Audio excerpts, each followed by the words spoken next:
Jemaat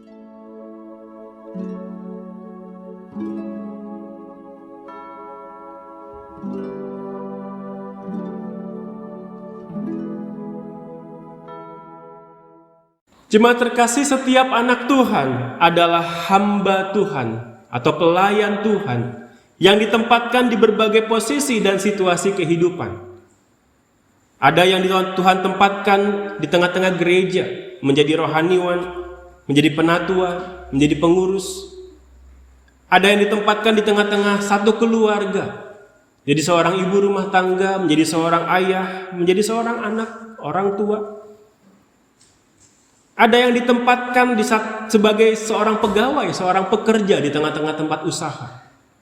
Ada yang Tuhan tempatkan di tengah-tengah sekolah atau kampus sebagai seorang siswa atau sebagai pengajar. Kita tidak peduli apa profesi kita, tidak peduli apa status kita. Jikalau kita mengaku percaya kepada Tuhan, jikalau kita mengaku bahwa aku adalah anak Tuhan, maka kita juga adalah seorang hamba Tuhan, seorang pelayan Tuhan. Terus sebagai hamba kita dipanggil untuk melayani Sang Tuhan. Sebagai hamba kita dipanggil untuk mengerjakan apa yang dikehendaki oleh Sang Tuhan. Terus sayangnya tidak semua anak Tuhan menggumulkan dengan sungguh-sungguh dan menghidupi panggilan mereka sebagai hamba Tuhan. Ada orang yang sibuk melayani diri, bukan melayani Tuhan. Ada orang yang sibuk hidup mengejar keinginan diri, bukan mengejar kehendak Tuhan. Seminggu-minggu lalu kita telah melihat firman Tuhan yang menggambarkan Tuhan Yesus sebagai hamba Tuhan yang taat. Di dalam peristiwa kelahirannya, di dalam peristiwa pembaptisannya, di dalam pelayanannya maupun pengajarannya, saudara, kita terus-menerus diperlihatkan bahwa Yesus adalah pribadi yang menyadari bahwa dirinya sedang menjalankan misi Allah di tengah-tengah dunia ini. Yesus adalah pribadi yang menyadari bahwa dia adalah seorang hamba dari Allah yang telah mengutus dia. Setelah kalau Yesus dikatakan sebagai hamba Allah, bukan berarti dia lebih rendah dari Allah, tetapi ini menunjukkan satu sikap hati Tuhan Yesus yang mau tunduk kepada kehendak Bapa yang mengutus dia. Ini menunjukkan satu sikap hati Tuhan Yesus yang menunjukkan betapa dia ingin melakukan kehendak Sang Bapanya. Setelah Tuhan Yesus adalah hamba Tuhan yang taat. Dia tahu jelas apa kehendak Bapa.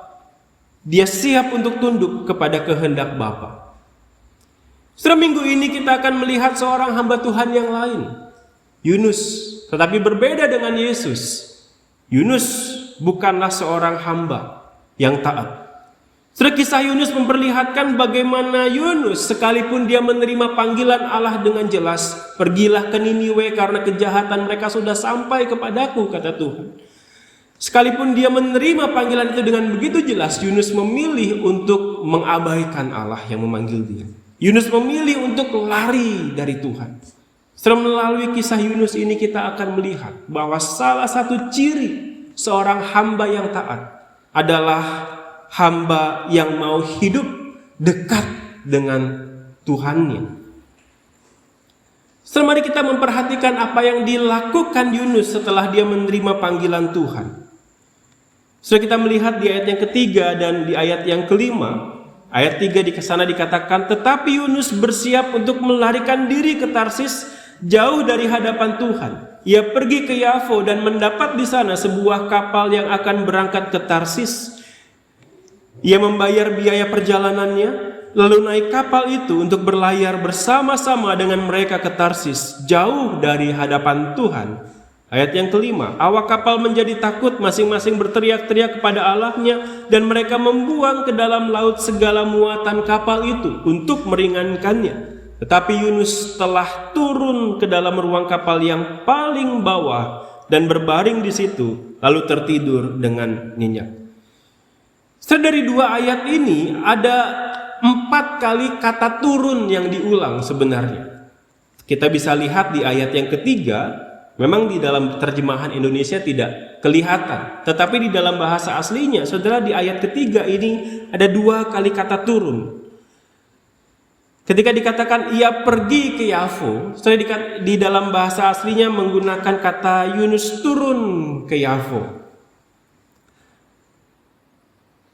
Lalu ketika dikatakan lalu naik kapal itu untuk berlayar bersama-sama dengan mereka ke Tarsis, di situ juga digunakan kata lalu Yunus turun dengan kapal yang berlayar itu pergi ke Tarsis jauh dari hadapan Tuhan. Setelah ada 2 kali kata turun diulang. Lalu ayat yang kelima juga ada 2 kali kata turun diulang. Awak kapal menjadi takut, masing-masing berteriak-teriak kepada Allahnya. Mereka membuang segala muatan, tetapi Yunus telah turun ke dalam ruang kapal yang paling bawah. Setelah dengan demikian ada 4 kali dikatakan Yunus turun. Sebelumnya di ayat yang ketiga, kalimat pertama dikatakan Yunus melarikan diri ke Tarsis, jauh dari hadapan Tuhan. Setelah ketika dikatakan Yunus lari menjauh dari Tuhan, lalu untuk menjauh dari Tuhan Yunus turun ke bagian yang paling bawah, ke bagian yang paling dalam. Setelah ini memperlihatkan satu kebulatan hatinya Yunus untuk pergi, untuk menjauh dari Tuhan. Sebagian di ayat yang kelima kita melihat Yunus turun ke bagian kapal yang paling bawah. Sebagian paling dalam atau bagian paling rendah dari kapal adalah bagian yang terendam air laut, bukan? Bagian yang ada di bawah laut. Di dalam pandangan zaman itu, laut dianggap sebagai simbol kematian. Dan kematian adalah sesuatu yang berlawanan dengan pribadi dan karakter Allah. Kita ingat di dalam kisah penciptaan, di sana Allah memberikan kehidupan. Allah memberikan kehidupan kepada binatang-binatang di udara dan di air. Allah memberikan kehidupan kepada binatang-binatang di darat dan kepada manusia yang segambar dan serupa dengan Allah. Lalu ketika manusia itu ditempatkan di Taman Eden, Tuhan memberikan penjelasan, kamu bisa makan buah dari pohon apapun yang ada di dalam taman ini, tetapi buah pohon pengetahuan yang baik dan yang jahat jangan kamu makan. Kalau kamu makan, kamu akan mati. Setelah kematian adalah sesuatu yang bertentangan dengan pribadi dan karakter Allah. Maka ketika di sini kita diperlihatkan Yunus turun ke bagian yang paling dalam, ke bagian yang paling rendah, terendam di bawah air laut. Setelah ini seperti menggambarkan Yunus benar-benar mau menjauh dari Allah sampai ke dalam alam maut di bawah laut itu. Setelah Yunus melarikan diri, Yunus turun sampai ke dalam bagian yang paling rendah, sampai bagian di dalam lautan. Setelah disini memperlihatkan betapa Yunus sangat kekeh untuk menjauh dari Allah yang memanggil dia. Sebelum lagi kalau kita melihat setelah para awak kapal ini membuang barang-barang di kapal, tetapi mereka masih terancam, badai makin kuat. Mereka membuang undi, ini gara-gara siapa? Akhirnya ketemulah Yunus, ini penyebabnya. Mereka bertanya kepada Yunus, siapa kamu? Apa yang kamu lakukan sehingga badai yang begitu besar ini terjadi? Jangan lupa bahwa yang ngomong ini adalah awak kapal. Bukan awak kapal yang baru, tetapi awak kapal yang sudah berpengalaman di dalam membawa kapalnya pergi ke daerah Tarsis itu. Dan di dalam sejarah diyakini bahwa kota Tarsis itu adalah kota yang kaya, menjadi satu tempat pusat perdagangan. Kapal-kapal yang berlabuh ke sana biasanya membawa banyak barang-barang berharga. Sehingga kapal yang dinaiki Yunus tidak mungkin adalah kapal kecil biasa-biasa yang ketiup angin langsung jatuh begitu, tidak. Ini pasti kapal yang kuat, kapal yang bagus karena dia membawa barang berharga. Dan awak kapalnya pun adalah awak-awak kapal berpengalaman. Tetapi badai yang menerpa kapal itu waktu itu begitu kuat, begitu hebat, sehingga awak kapal berpengalaman yang menaiki kapal yang kokoh sekalipun, mereka ketakutan setengah mati sampai harus membuang muatan kapal. Padahal kemungkinan besar muatan kapal itulah yang akan menjadi menentukan upah yang mereka terima sebagai awak kapal. Saudara, kalau sampai mereka berani membuang muatan itu, berarti mereka benar-benar nyawanya terancam menghadapi badai yang kuat itu. Lalu ketika mereka menanyakan kepada Yunus, siapa kamu? Apa yang kamu lakukan sehingga badai yang begitu mengerikan ini terjadi? Saudara, Yunus mengatakan kepada mereka ayat 9, aku seorang Ibrani, aku takut akan Tuhan Allah yang mempunyai langit, yang telah menjadikan lautan dan daratan. Terus secara tidak langsung Yunus mengatakan, Allahku berkuasa atas lautan ini. Dialah yang menyebabkan badai ini terjadi. Lalu mereka mengatakan ayat 10, apa yang telah kamu perbuat? Akan kami apakan engkau supaya laut menjadi reda dan tidak menyerang kami lagi, sebab laut semakin bergelora. Lalu kata Yunus kepada mereka, angkatlah aku, campakkanlah aku ke dalam laut. Saudara, ini satu jawaban yang aneh dari Yunus. Kenapa? Saudara, kenapa badai itu terjadi? Saudara, badai itu terjadi karena Yunus melarikan diri dari Allah yang memanggil dia untuk pergi ke Niniwe, bukan? Allah memanggil Yunus, pergilah ke Niniwe untuk menyerukan pertobatan kepada mereka. Tetapi Yunus dikatakan melarikan diri dari Allah, dia menjauh dari Allah. Lalu dalam perjalanan menjauh dari Allah terjadi badai besar. Saudara, kalau kita ada di posisi itu, apa yang kita pikirkan? Saudara, pasti akan normal sekali kalau kita berpikir, wah, gara-gara aku lari menjauh dari Allah, badai ini terjadi. Gara-gara aku tidak taat sama Allah, badai ini terjadi. Gara-gara aku kabur dari panggilan Allah, badai ini terjadi. Lalu bagaimana supaya badai ini reda? Jawaban yang paling mudah sebenarnya, ayo balik arah. Yunus bisa bilang kepada awak kapal, Yunus bisa bilang kepada nahkoda kapal, putar balik kapalnya, bawa aku ke Niniwe. Maka badai ini akan reda karena aku sudah mendengar dan menaati panggilan Allah. Setelah Yunus bisa bicara itu, Yunus bisa mengatakan itu satu solusi yang mudah. Balik kapal, bawa aku ke Niniwe. Tapi perhatikan, Yunus tidak berkata itu.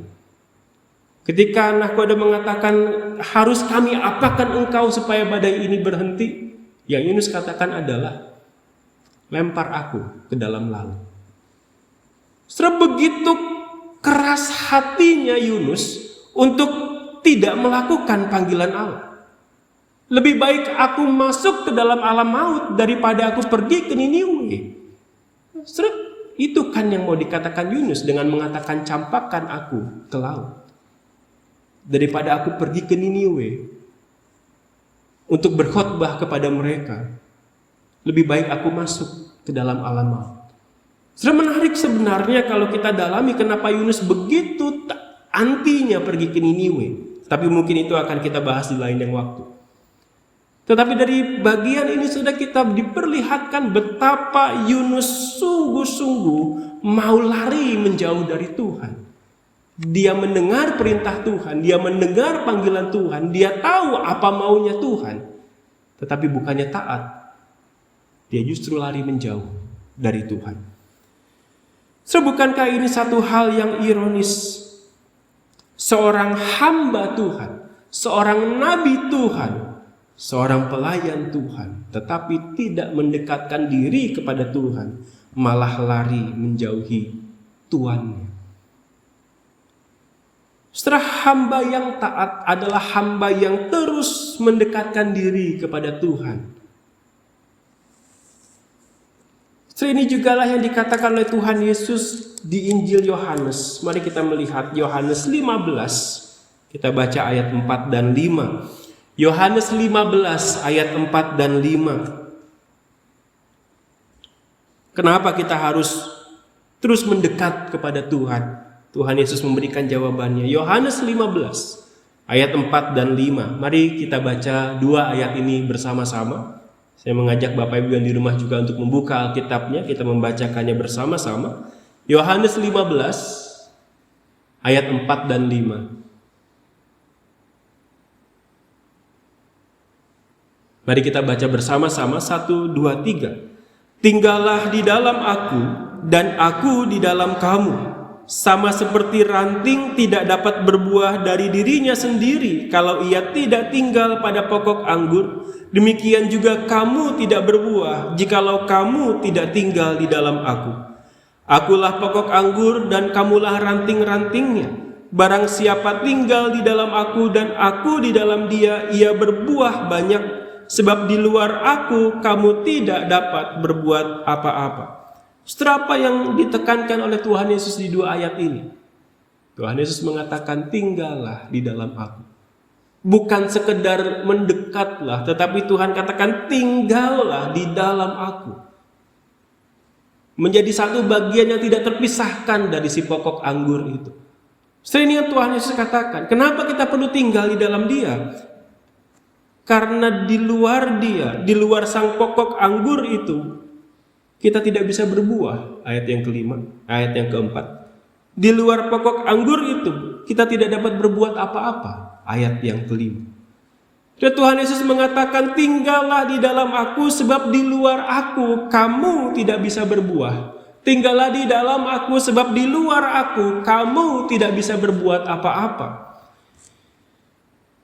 Ini yang tidak dilakukan oleh Yunus, seorang hamba Tuhan, seorang nabi Tuhan, tetapi dia tidak tinggal di dalam Tuhannya. Dia lari menjauh sehingga dia tidak bisa berbuat apa-apa, bahkan di dalam badai itu. Saudara, jika kita hari ini mengaku sebagai anak Tuhan, kalau kita hari ini mengaku aku percaya kepada Yesus, saudara, mari kita memeriksa diri kita, apakah kita sudah setia tinggal di dalam Tuhan, mendekat kepada Tuhan 7 kali 24 jam. Bukan cuma pada waktu hari Minggu, bukan cuma pada waktu ada kegiatan gereja, kita hidup sebagai anak Tuhan, kita hidup sebagai hamba Tuhan. Tetapi Senin sampai Sabtu, kita hidup bukan sebagai anak Tuhan. Kita tidak lagi mau tahu apa kata firman Tuhan. Kita tidak lagi mau peduli apa kata kebenaran firman Tuhan. Setelah, kalau kita mengaku sebagai anak Tuhan, jikalau saudara mengaku saudara adalah orang yang sudah ditebus oleh Kristus, setelah mari memeriksa dirimu. Sudahkah engkau setia tinggal di dalam Tuhan 7 kali 24 jam? Setiap hari, setiap saat, setiap waktu. Tidak ada satu waktu pun di mana kita tidak tinggal di dalam Tuhan.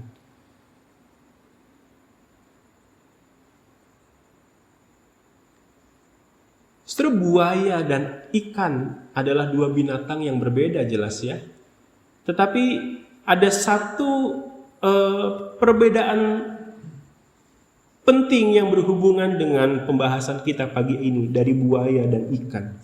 Saudara, buaya adalah binatang amfibi, artinya dia bisa hidup di air, dia bisa hidup di darat. Sebagian besar waktunya buaya memang menghabiskan hidupnya di air. Sebagian besar waktunya dia habiskan waktu di air. Tetapi sesekali dia akan naik ke darat. Kapan? Ketika dia merasa dia butuh berjemur, atau ketika dia ingin memakan mangsa selain ikan.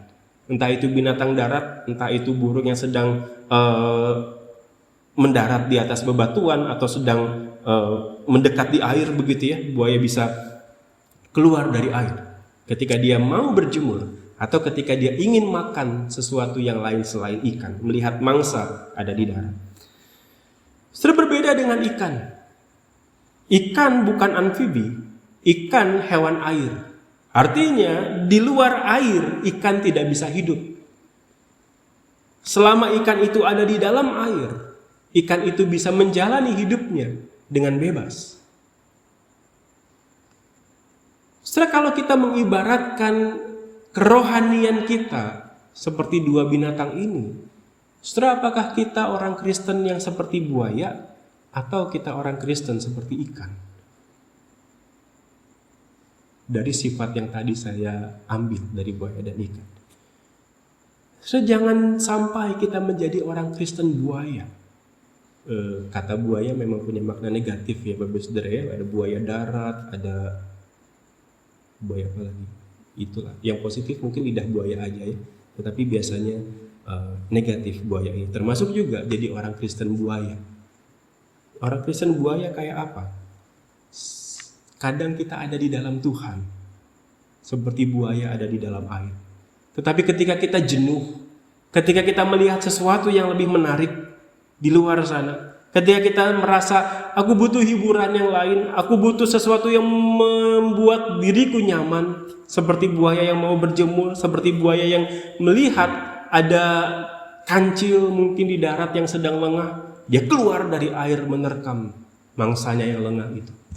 Setelah orang Kristen buaya adalah orang Kristen yang kadang ada di dalam Tuhan, tetapi begitu dia melihat ada satu hal yang menarik di dunia ini, ada satu hal yang dia rasa itu bisa memuaskan hatiku, itu bisa menyenangkan hatiku, dia tidak peduli itu bertentangan dengan firman Tuhan atau tidak. Tetapi ketika dia merasa aku mau itu, aku menginginkan itu bisa memuaskan hatiku, dia keluar dari hadirat Tuhan, dia menikmati godaan-godaan itu. Jangan jadi orang Kristen seperti buaya itu, tetapi jadilah orang Kristen yang terus-menerus hidup di dalam Tuhan, seperti seekor ikan yang tidak bisa hidup di luar air. Saudara, hamba yang taat adalah hamba yang terus mendekatkan dirinya kepada Tuhan. Hamba yang taat adalah hamba yang terus tinggal di dalam Tuhan. Seseringkali seorang hamba berpikir, aku harus lakukan ini, aku harus lakukan itu, aku mau mengerjakan ini, aku mau mengerjakan itu untuk Tuhan. Padahal Tuhan Yesus sudah mengatakan, di luar aku, kamu tidak bisa berbuat apa-apa. Di luar aku, kamu tidak bisa berbuah apa-apa. Maka sekalipun kita menyibukkan diri dengan berbagai macam aktivitas rohani, entah itu pelayanan ini, pelayanan itu, kegiatan gereja ini, kegiatan gereja yang itu, sesibuk apapun kita, di luar Tuhan, kita tidak menjadi hamba yang taat. Seorang pengkhotbah mengatakan dengan bisa menjadi kontroversi, bisa disalah mengerti, tetapi coba kita renungkan kalimat ini. Tuhan tidak menginginkan jerih lelahmu, tetapi lebih dari itu, Tuhan menginginkan engkau tinggal di dalamnya setiap waktu.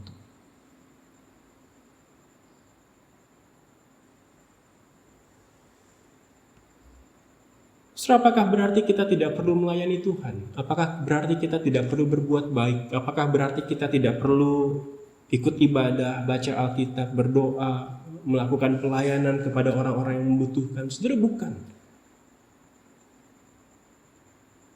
Itu tentu Tuhan ingin supaya anak-anaknya hidup sesuai dengan karakternya yang baik, yang penuh kasih, yang adil, yang benar. Tetapi lebih dari itu, Tuhan ingin supaya anak-anaknya, yang juga adalah hamba-hambanya itu, tinggal di dalamnya. Di dalam Yesaya 1, kalau Bapak Ibu membuka dan membacanya sendiri, Allah menegur umatnya habis-habisan. Bukan karena mereka nggak pernah ibadah, bukan karena mereka tidak pernah memberikan persembahan, bukan karena mereka tidak peduli kepada hari-hari raya agama. Sebaliknya, justru karena mereka rajin beribadah, justru karena mereka selalu memberikan persembahan kurban, Allah menegur mereka. Kenapa? Karena ibadahmu kamu lakukan dengan mulut, dengan tangan, tetapi hatimu jauh daripadaku, kata Tuhan. Aku jijik, kata Tuhan. Aku tidak mau melihatnya, aku membenci ibadahmu, aku membenci persembahanmu, kata Tuhan. Setelah kalau membaca Yesaya 1, saudara akan merasa di dalam hati kita akan berdoa, Tuhan jangan sampai ini jadi aku. Jangan sampai apa yang dikatakan, apa yang Tuhan tegur ini terjadi padaku. Aku beribadah, aku melayani Tuhan, aku melakukan ini dan itu, tapi hatiku jauh dari Tuhan. Saudara, Allah menegur umatnya yang sibuk dengan kegiatan agama tetapi hatinya jauh dari Tuhan. Allah menegur umatnya yang sibuk dengan berbagai macam ritual agama tetapi tidak memberikan waktunya untuk mendekatkan diri kepada Tuhan dan mengenal Tuhan. Seorang hamba yang taat, dia akan terus mendekatkan dirinya kepada Tuhan. Dia akan terus berjuang untuk tinggal di dalam Tuhan. Apakah Yunus bukan hamba yang taat? Bukan. Yunus bukan hamba yang taat. Tetapi kan nanti di cerita berikutnya dia benar-benar ke Niniwe. Tetapi ending kitab Yunus, saudara, Yunus marah sama Tuhan.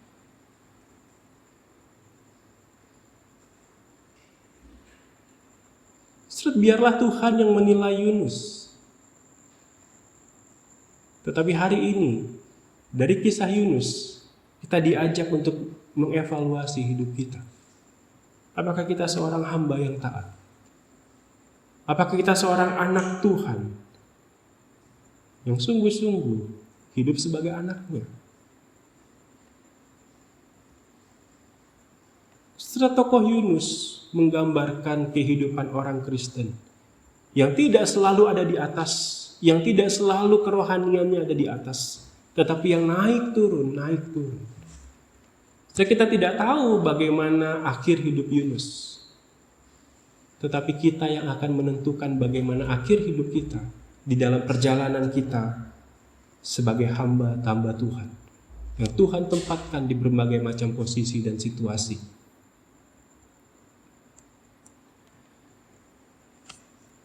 Setelah masa pandemi ini kita terus didengung-dengungkan, harus jaga jarak, jangan deket-deket dengan orang kalau ketemu, jangan terlalu dekat jaraknya dengan orang lain ketika kita sedang berkumpul, begitu ya. Harus jaga jarak. Setelah di masa pandemi ini, ya kita harus jaga jarak sama orang. Tetapi saudara, mau pandemi, mau enggak pandemi, apapun masa hidup kita, saudara jangan pernah jaga jarak sama Tuhan. Kalau di masa pandemi ini kita udah jaga jarak sama orang, terus kita jaga jarak juga sama Tuhan. Setelah Tuhan Yesus katakan di Yohanes 15 akan kita alami. Kamu tidak bisa berbuah apa-apa. Kamu tidak bisa berbuat apa-apa di luar aku. Oleh karena itu teruslah mendekat kepada Tuhan. Karena kita ini anak-anak Tuhan. Bukan sekedar hamba, bukan pelayan, bukan pembantu. Ya, kita adalah hamba, tetapi lebih dari itu kita juga adalah anak yang Tuhan sudah tebus, yang Tuhan sudah beli dengan darahnya. Kita dijadikannya anak-anaknya yang terkasih. So, jikalau kita anak tidak pernah datang mendekat kepada Sang Bapa, anak macam apa kita? Anak seperti apa kita? Kita adalah anak-anak Tuhan yang Tuhan panggil untuk terus mendekat kepadanya, tahu kehendaknya dan menaati kehendaknya itu di dalam hidup kita. Oleh karena itu biarlah kita menjalani hidup kita sebagai anak-anak Tuhan yang terus taat, mau mendekat kepada Tuhan, mau tinggal di dalam Tuhan, apapun situasi hidup kita, apapun yang dunia juga perlihatkan di depan kita. Mungkin ada godaan-godaan yang menggoda mata kita, menggoda hati kita, menggoda telinga kita. Tetapi biarlah kita menjadi anak-anak Tuhan yang sadar, di luar Dia aku mati, di luar Dia aku gak bisa apa-apa. Mari kita tundukkan kepala, kita berdoa. My soul, my Savior.